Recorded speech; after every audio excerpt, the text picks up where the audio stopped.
নমস্কার, কেমন আছেন সবাই? আশা করি সবাই খুব ভালো আছেন, আমরাও খুব ভালো আছি। আজকে বৃহস্পতিবার সকালবেলা, তো ঈশান আজকে বাড়িতে নেই, তাই একটু দেরি করে আমরা ঘুম থেকে উঠেছি। আর সকালবেলা পুজো টুজো করে স্নান করে পুজো করে চলে এসেছি নিচে। এখন একটু হরলিক্স বানিয়ে নেব। আমি চাটা খুব বেশি খাই না, পছন্দ করি না, তো সকালবেলা একদমই খালি পেটে থাকলে খুব গ্যাসের প্রবলেম হয়ে যায়, গ্যাসের সমস্যাতে ভুগি, তো তাই জন্য যেদিন খুব খিদে পেয়ে যায় সকালবেলা একটুখানি হরলিক্স খাই।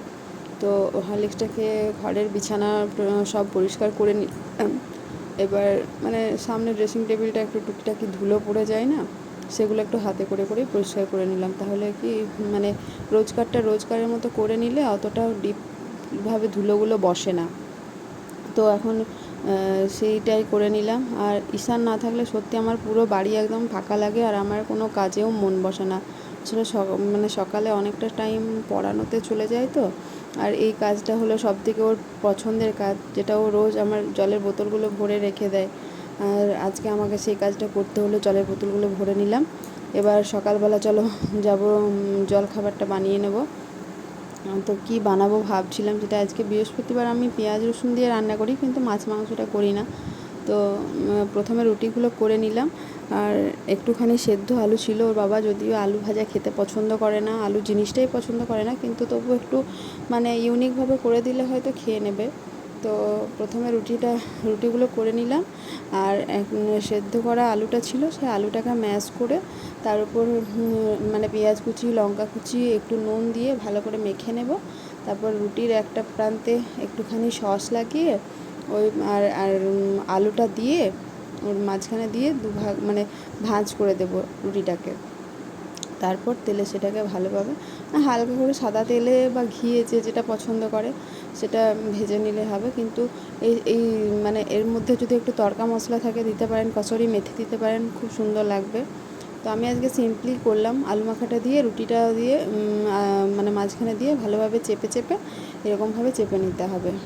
এবারে প্যান গরম করে ওর মধ্যে ভালোভাবে ভেজে নিলে আপনার রেডি। এটা খেতে কিন্তু খুব ভালো লাগে।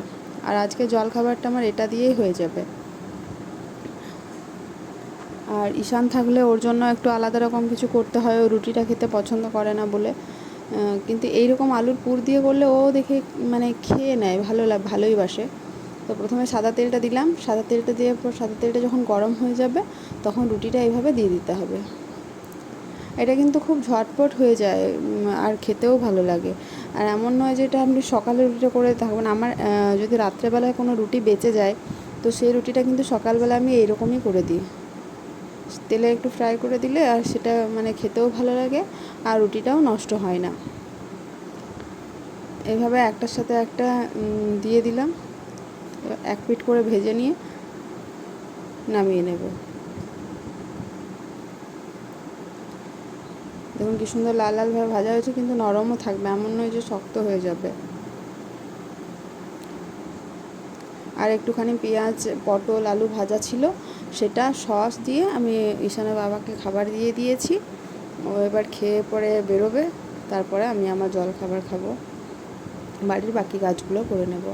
আর মেশিনে জামা কাপড় দেওয়া ছিল, সেটাকে ভালোভাবে একটু ড্রাই করে নেবো, কারণ এখন বর্ষাকাল, তো তো সবসময় তো রোদটা পাওয়া যায় না। মেশিনে ভালোভাবে ড্রাই হয়ে গেলে আধ ঘন্টার মতো বাইরে রাখলে হাওয়া রোদ মিলিয়ে শুকিয়ে যায়।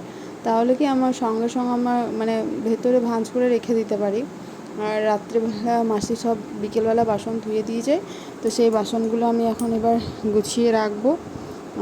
রাত্রেবেলা অলসতা লাগে, তো গুছিয়ে রাখি না, ধোয়া থাকে, জলটা ছোড়া থাকে। সকালবেলা আস্তে আস্তে সব গুছিয়ে তুলে সাজিয়ে গুছিয়ে রাখবো।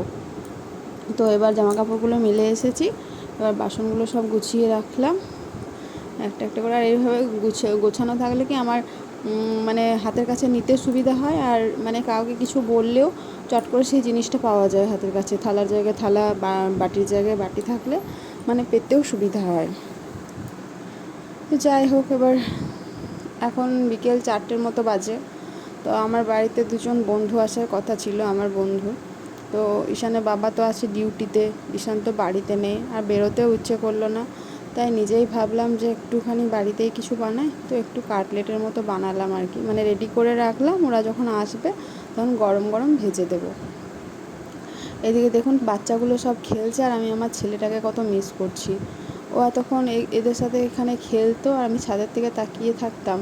সত্যি ছেলেটা আমার মানে কতটা অ্যাটাচ, ও না থাকলে আমি সেটা বুঝতে পারি, ওর অনুপস্থিতিটা আমি ফিল করতে পারি যে আমি ওর কতটা মানে কাছের।